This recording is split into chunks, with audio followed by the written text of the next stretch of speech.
బస్తర్ మీద 20 ఏళ్లుగా ఎవ్వరూ హక్కు చూపలేకపోయారు. కారణం ఒక్కడే, అతడే హిడ్మా. అతడు ఇప్పుడు లేడు. మరి ఒక్క రాత్రిలో అడవి నేల కింద దాగి ఉన్న 90 లక్షల కోట్ల సంపద కొట్టుకుపోవడానికి సిద్ధమైంది. ప్రభుత్వం, కార్పొరేటర్లు, రాజకీయ నాయకులు ప్రతి ఒక్కరూ బస్తర్ మీద పడ్డారు. ఒక్క అడవి కోసం, ఒక యుద్ధం కోసం, డబ్బు కోసం. హిడ్మా ఉన్నప్పుడు భయపడ్డ వాళ్ళు ఇప్పుడు పుల్లల్లా ఆడుతున్నారు. కానీ వాళ్ళు మరిచిపోయారు, ఇది బస్తర్ అని. ఇక్కడ అడవి ఓడిపోదు, ఓడిపోయేది మనుషులని. అడవులు మనుషుల కన్నా పురాతనమైనవి, రాజకీయాల కన్నా పెద్దవి, పాలకుల కన్నా శాశ్వతమైనవి. భారతదేశ గుండె లోతుల్లో ఒక ఘోర నిశ్శబ్దమైన ప్రపంచం దాగి ఉంది. ఆ ప్రపంచం పేరే బస్తర్. ఇక్కడ చెట్లు కథలు చెప్తాయి, ఇక్కడ పర్వతాలు రహస్యాలు దాచుకుంటాయి, ఇక్కడ నేల మనిషికి తెలిసిన దానికంటే ఎక్కువ సంపద కలిగి ఉంటుంది. కానీ 20 సంవత్సరాలుగా ఈ అడవులపై ఎవ్వరూ పూర్తి హక్కు చూపలేకపోయారు. ప్రభుత్వం కాదు, పోలీసులు కాదు, కంపెనీలు కూడా కాదు. ఈ అడవిలు ఒక్కడే యజమాని. ఆయన పేరే హిడ్మా. అతను దొంగ కాదు, అతను పాలకుడు కాదు, అతను వ్యాపారి కూడా కాదు. ఇప్పుడు కనీసం అతడు ప్రాణాలతో కూడా లేడు. కానీ అతను 20 సంవత్సరాలుగా బస్తర్ అడవుల సహజ వనరుల్ని, సంపదను బయట ప్రపంచానికి దోపిడీ చేయకుండా కాపాడిన మనిషి. ఇది కథ కాదు, ఇది యుద్ధం కాదు, ఇది చరిత్ర దాచిన నిజం. హిడ్మా లేని ప్రపంచంలో ప్రభుత్వాలు, సంస్థలు, పరిశ్రమ మొదలైనవి ఇప్పుడు అడవులపై దృష్టి పెట్టాయి. అప్పుడు అసలు ప్రశ్న ఏంటి? బస్తర్ అడవుల్లో 20 సంవత్సరాలుగా హిడ్మా చేత కాపాడబడ్డాయంటే ఇక్కడ సహజ వనరులు, సంపద విలువ అసలు ఎంత?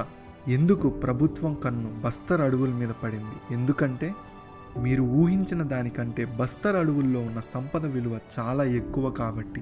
బస్తర్ భూగర్భంలో దాగి ఉన్నది కేవలం ఖనిజాలు మాత్రమే కాదు, భారతదేశాన్ని మార్చే శక్తి. ఇప్పుడు ఆ ఖనిజ సంపద కోసం లోతుగా ప్రయాణం ప్రారంభిద్దాం. ఫ్రెండ్స్, టాపిక్లోకి వెళ్లే ముందు ఒక చిన్న రిక్వెస్ట్. మీరు మన ఛానల్ని ఇప్పటికి వరకు సబ్స్క్రైబ్ చేసుకోకపోతే ప్లీజ్ డూ సబ్స్క్రైబ్. ఇంకా టాపిక్లోకి వెళ్తే, బస్తర్ భారతదేశం దాచిన కోహినీర్ లాంటిది. ఒకప్పుడు ఇది ఛత్తీస్గఢ్ రాష్ట్రంలోని ఒక జిల్లా మాత్రమే కాదు, ఇది ఒక సామ్రాజ్యం. భూగర్భంలో ఉన్న సంపద ఇలా ఎందుకు చెప్తున్నానంటే, జియోలాజికల్ సర్వేస్ ప్రకారం ఐరన్ ఓర్ 25 బిలియన్ టన్స్ ఉంటుంది, బాక్సైట్ 3.5 బిలియన్ టన్స్ ఉంటుంది, టిన్ ఇండియాలో దొరికే 100%లో 35% ఇక్కడే దొరుకుతుంది. డాల్మైట్, మెగ్నీషియం, యురేనియం లాంటి రేర్ ఎర్త్ ఎలిమెంట్స్ ప్రపంచ మార్కెట్లో బంగారం కంటే విలువైనవి. లక్షల కోట్ల విలువైన అడవి ఔషధాలు, మొక్కలు, క్రోర్స్ విలువైన బ్యాంబూ ఎకానమీ. ఇన్ని వనరులు ఒకే ప్రాంతంలో ఉండటం అద్భుతం కాదు, అది ఒక పర్ఫెక్ట్ గోల్డ్ మైన్ కంటే ఎక్కువ విలువైనది. ఇంటర్నేషనల్ మైనింగ్ ఎస్టిమేట్స్ ఆధారంగా estimated total natural resources value of Bastar ఎంత ఉంటుందంటే 45 లక్షల కోట్ల నుండి 90 లక్షల కోట్ల వరకు. దీన్ని సింపుల్గా అర్థం చేసుకోవాలంటే ఇది రిలయన్స్ కంపెనీ విలువ కంటే 3 రెట్లు పెద్దది, సగం భారతదేశ వార్షిక బడ్జెట్ కంటే ఎక్కువ. లేదా ఏదైనా స్టేట్ ఉంటే ఇది ప్రపంచంలో అత్యంత ధనిక స్టేట్ అయ్యేది. అంటే హిడ్మా కాపాడింది గిరిజనుల జాతి మాత్రమే కాదు, భారతదేశ భూగర్భ బంగారం. హిడ్మా అసలు మైనింగ్కి వ్యతిరేకి, ఎందుకంటే దానికి 3 ప్రధాన కారణాలు ఉన్నాయి. సంపద ట్రైబల్ ప్రజలకి చెందాలి, కార్పొరేట్ కంపెనీలకు కాదు. రెండోది, మైనింగ్ అంటే అడవులు నాశనం అవుతాయి. మూడోది, మైనింగ్ కంపెనీస్ అడవిలోకి వస్తే మావోయిస్ట్ రూల్ సీక్రెట్గా ఎండ్ అవుతుంది. హిడ్మా ప్రభుత్వం మరియు కార్పొరేట్ ప్రవేశాన్ని అడ్డుకునేందుకు తరచూ హింసాత్మక చర్యలకి దిగేవాడు. వీటిని ప్రభుత్వం తీవ్రంగా ఖండించింది.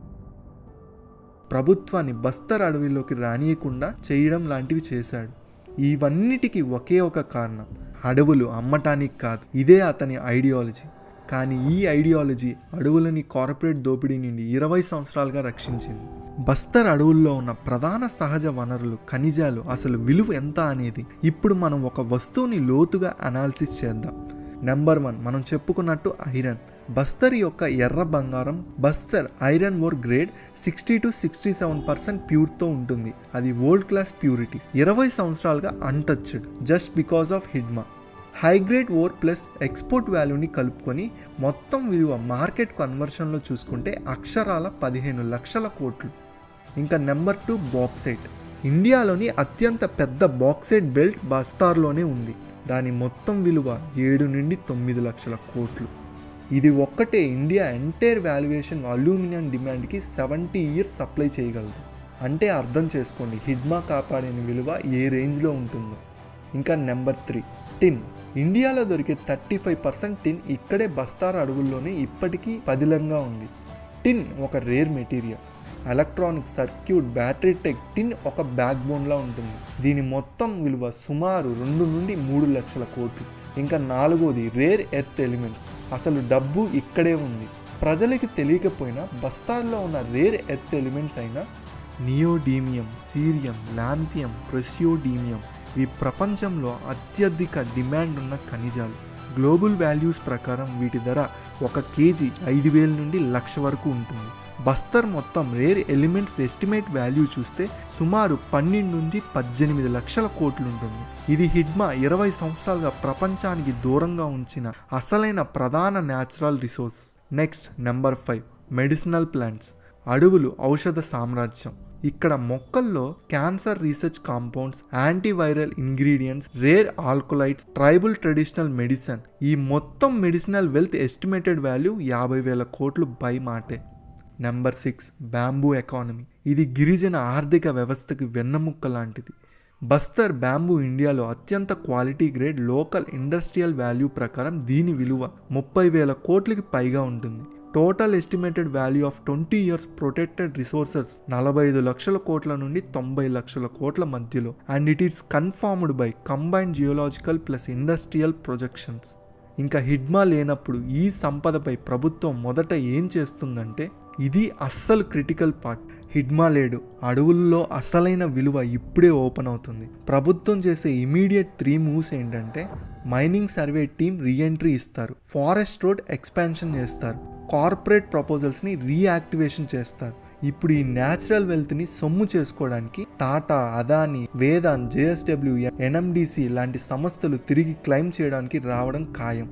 ఇంకా ఈ సంపద నుంచి ట్రైబల్ ప్రజలకి లభించే లాభం అసలు ఎంత అంటే, షాక్ ఫ్యాక్ట్ చెప్తున్నా, 45 నుండి 90 లక్షల కోట్ల సంపద ఉన్న ఈ బస్తర్ అడవుల్లో ట్రైబల్ ప్రజలకి డైరెక్ట్గా వచ్చే లాభం 0.1% కంటే తక్కువ. ఎందుకంటే కాంపోజిషన్ చాలా తక్కువ, డిస్ప్లేస్మెంట్ పర్మనెంట్, మైనింగ్ ప్రాఫిట్స్ కార్పొరేట్కి వెళ్తాయి, ఎన్విరాన్మెంట్ తీవ్రంగా దెబ్బతింటుంది. అంటే ట్రైబల్ ప్రజలు అండ్ హిడ్మా డికేట్స్ పాటు కాపాడిన ఈ బస్తర్ అడవులు నాశనం అవుతాయి. అంతే తేలికగా వారికి విలువ రాకపోవచ్చు.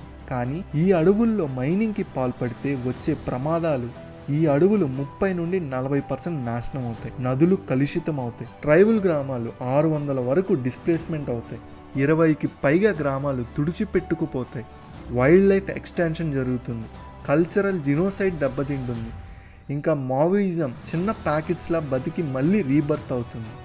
హిడ్మా 20 సంవత్సరాలుగా నిలిపివేసిన కార్పొరేట్ వర్సెస్ గవర్నమెంట్ డీల్స్ అన్నీ రీస్టార్ట్ అవుతాయి. ఇవి ప్రజలు ఎప్పటికీ తెలుసుకోలేరు. కానీ హిడ్మా లేనప్పుడు ఇవన్నీ ఫాస్ట్ ట్రాక్లోకి వెళ్తాయి. Uranium exploratory license, forest acquisition, rail corridor approvals, mining corridor mapping, tribal and leasing agreements, ఇవన్నీ అడవులకు అత్యంత ప్రమాదం. ప్రపంచ మార్కెట్ కోణంలో బస్తర్ విలువ లెక్కేసుకుంటే, if Bastar was an independent nation, it mineral GDP would be 800 billion to 1.4 trillion అంట. సుమారు 65 నుండి 120 లక్షల కోట్ల మధ్య విలువ. ఇది ఖత్తర్, యుఏఈ, సౌదీ అరేబియా వంటి దేశాల న్యాచురల్ వెల్త్ రేంజ్తో సమానం. అంటే హిడ్మా 20 సంవత్సరాలుగా కాపాడింది ప్రపంచ స్థాయి బంగారం అని చెప్పడంలో ఎటువంటి సందేహం లేదు. అసలు ప్రశ్న ఏంటంటే, ఈ సంపద ఎవరిది? రాష్ట్రానిదా, కంపెనీలదా, ప్రభుత్వానిదా, లేదా ట్రైబల్ ప్రజలదా? ఇండియన్ కాన్స్టిట్యూషన్ ప్రకారం, ఆదివాసీ ల్యాండ్ రైట్స్ ప్రకారం ఈ సంపద ట్రైబల్ పీపుల్కే చెందుతుంది. కానీ ఎకనామిక్ రియాలిటీకి వస్తే ఎక్స్ట్రాక్షన్ ప్రాఫిట్ కంపెనీస్కి ఇదే అసలు సమస్య. హిడ్మా బ్రతికి ఉండగా బస్తార్ అడవులు కార్పొరేట్ దోపిడీ నుంచి సురక్షితంగా ఉన్నాయి. హిడ్మా లేడు, ఇప్పుడు అడవులు ప్రభుత్వ ప్రాజెక్టులకి, మైనింగ్ జైంట్స్కి, ఇండస్ట్రియల్ కారిడార్స్కి తలుపులు తెరవబోతున్నాయి. ఇది లాభమా నష్టమా? మీ ఒపీనియన్ని కామెంట్ బాక్స్లో తెలియజేయండి. నిజమేంటంటే, బస్తార్ అడవుల్లో దాగి ఉన్న సంపద విలువ ఒక ప్రభుత్వం, ఒక సంస్థది కాదు, భారతదేశ చరిత్రకే సవాలు. ఈ సంపదను ఎవరు రక్షిస్తారు, ఎవరు దోచుకుంటారు, ఎవరికి లాభం, ఎవరికి నష్టం? హిడ్మా తర్వాత బస్తార్ అడవులు అసలైన కథ ఎలా ఉండబోతుందో ఇంక నుంచి చూడాల్సిందే. ఇప్పుడు ప్రభుత్వం చెప్తున్న మాట ఏంటంటే, ఇంకో 3 నెలల్లో మావోయిజాన్ని పూర్తిగా అంతం చేస్తామని. అలా ఒక హిడ్మాని చంపితే మావోయిజం లేదా కమ్యూనిజం అంతం అవుతుందంటే చెగువీరాని చంపినప్పుడే అంతం అవ్వాలి, కానీ లేదు కదా. ఒక నాయకుడు పోయిన ఉద్యమం పూర్తిగా ముగిసిపోదు. ఇంతలా అడవిని 90 లక్షల కోట్ల విలువ చేసే సహజ వనరులను 20 సంవత్సరాలు కంటికి రెప్పలా కాపాడిన హిడ్మాని మిలిటెంట్గా చూపిస్తుంది. కొంతమంది అజ్ఞానులకు చెప్పేది ఏంటంటే హిడ్మా 20 ఏళ్ళ పాటు తను సంపాదించుకుంది కేవలం ఒక పూరి గుడిసె, తన తల్లికి చిరిగిన బట్టలు, ఆకలితో విలవలలాడే డొక్కలు. చిన్నప్పటి నుంచి హిడ్మా తన కోసం ఏమీ సంపాదించుకోలేదు, కేవలం పేద ప్రజల ప్రేమ తప్ప. ఈ వీడియో కానీ మీకు నచ్చితే లైక్ చేసి మీ ఒపీనియన్ని కామెంట్ చేయండి. ఈ వీడియో మీకు ఎలా అనిపించిందో మీరు కామెంట్ చేసి నెక్స్ట్ వీడియో ఇంకా మంచిగా తేగాం. మీకు ఇంకా ఏ టాపిక్ మీద ఇంట్రెస్ట్ ఉందో అది కూడా కామెంట్ చేయండి, ఖచ్చితంగా దాని మీద వీడియో చేయడానికి తెస్తాను. మన ఛానల్లో ఇలాంటి వీడియోస్ చాలా వస్తుంటాయి. జస్ట్ లైక్ చేసి సబ్స్క్రైబ్ చేసి మీ ఫ్రెండ్స్ అండ్ ఫ్యామిలీకి షేర్ చేయండి. 100% మంచి కంటెంట్తో మీ ముందుకు వస్తాం. Thanks for watching.